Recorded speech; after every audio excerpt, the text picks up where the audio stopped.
What are the reasons for the massive gaps in educational achievement among students of different races? Let's look at just facts.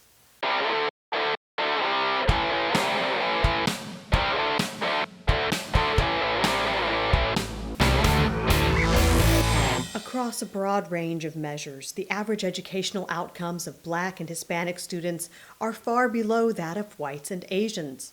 This is the case even among serious students who take the ACT college readiness exam.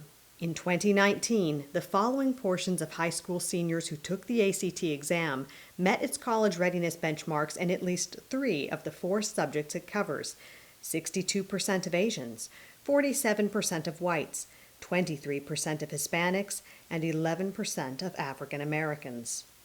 A common explanation for such disparities is that schools with lots of minority students receive less funding per student.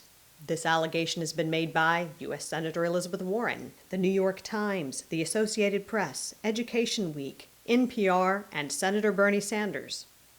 As detailed in another Just Facts video, such claims are based on studies that exclude federal education funding, which flows overwhelmingly to low-income areas.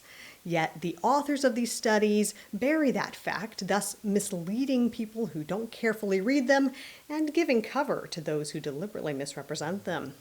In contrast, wide-ranging studies that include all sources of funding have found that for the past 50 years, school districts with large portions of minority students spend about the same amount per student as districts with small portions of minorities. Contrary to racist views that minority children are intellectually inferior, empirical facts show that students of all races and backgrounds can and do excel if they have competent schooling. A prime example is Public School 172 in Brooklyn, New York, which in 2009 had a mainly Hispanic population, 1/3 of the students not fluent in English and no bilingual classes, 80% of the students poor enough to qualify for free lunch, lower spending per student than the New York City average, the highest average math score of all 4th graders in New York City, with 99% of the students scoring advanced, and the top dozen English scores of all 4th graders in New York City, with 99% of students passing. Collectively, these facts reveal that racial disparities in education are not associated with funding and are not predestined by biology. There is, however, a very strong association between poor educational outcomes and leftism. Modern US leftism is characterized by a variety of doctrines like economic socialism, intersectionality, radical environmentalism, sexual licentiousness, and negative views of free speech, the police, and the US military. These beliefs are treated as conventional wisdom and righteous causes in institutions that are dominated by the left. Public K-12 schools are controlled mainly by local governments. And who controls the local governments of minority communities?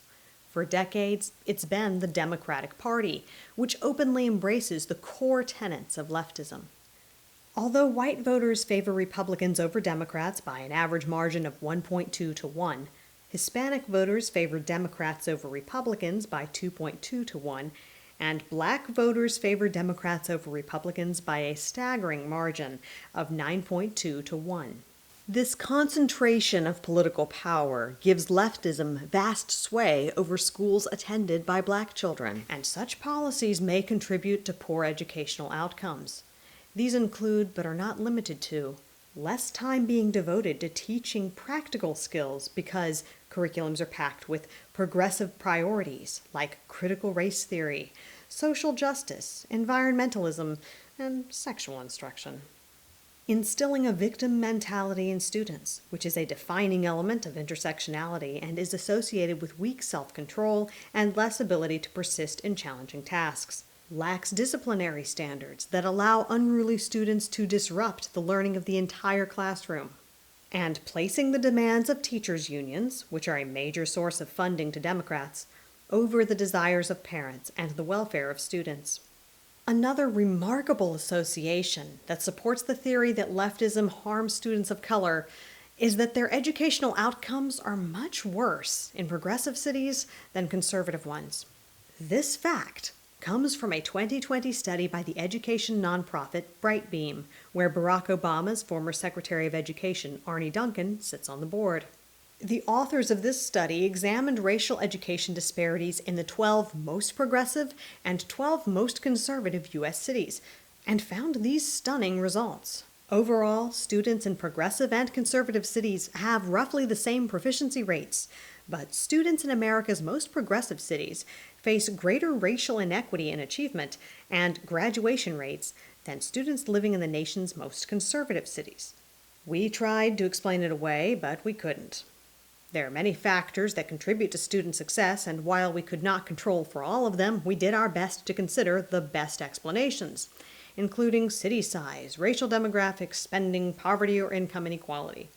But controlling for these factors did not erase the correlation between a city's progressivism and the sizable racialized gaps in educational outcomes. Our research shows that there are U.S. cities where little to no gaps exist. Those cities happen to be conservative. Per student spending is actually much higher in most progressive cities with large gaps than in conservative cities with small or negligible gaps, so that doesn't explain why minorities in progressive cities fare so poorly. The results are stable no matter how we looked at the data. The biggest predictor for larger educational gaps was whether or not the city has a progressive population. The study, however, contains this important caveat. Although it shines a bright light on a striking correlation, it makes no claim as to causation. This is one of the most significant and neglected facts of public policy. Association does not prove causation.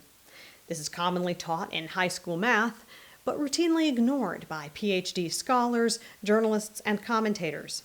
In the words of an academic textbook about analyzing data, because we so often confuse association and causation, it is extremely easy to be convinced that a tight relationship between two variables means that one is causing the other. This is simply not true.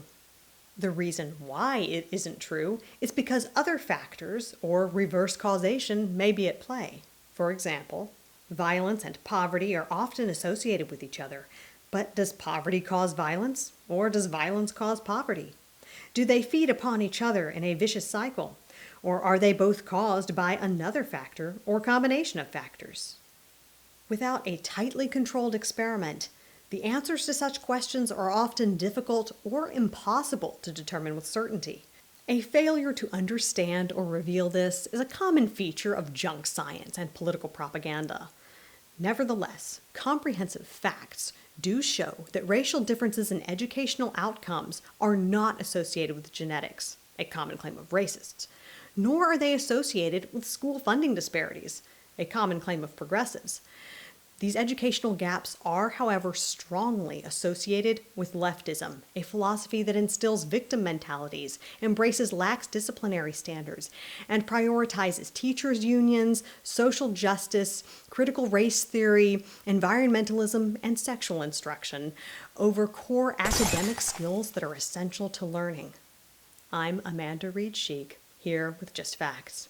For thorough documentation of every fact in this video and more facts about this issue, read the article Social Ills That Plague African Americans Coincide with Leftism, Not Racism at justfactsdaily.com.